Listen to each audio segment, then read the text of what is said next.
Biz türüne şeşkeni şakırabız. Rahim edip karşılarız.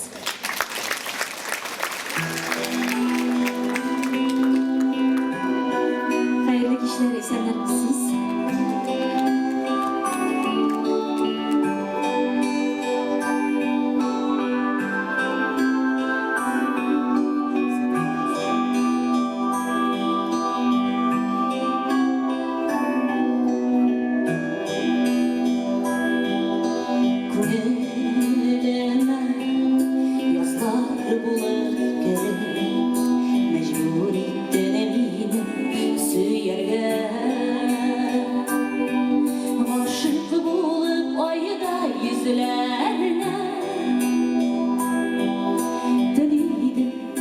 Canım diyergen hazırında zinhar oldu yine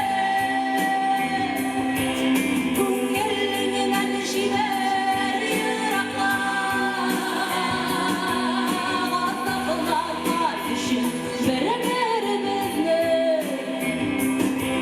min diyenleri bir yürekken yazmışlarda uzun yalışlarda melek durup girdi umutlarga birge şakının güzel mizgillerin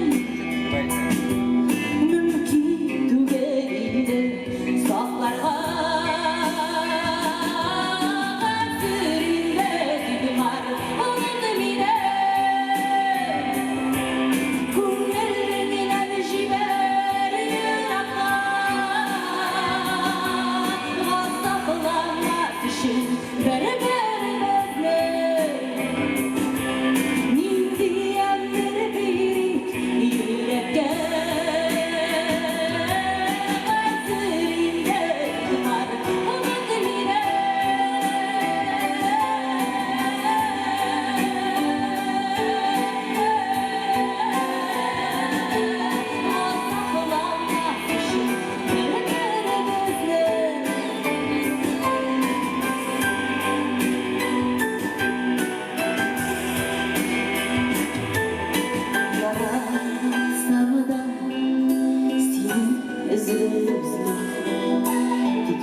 Dileyde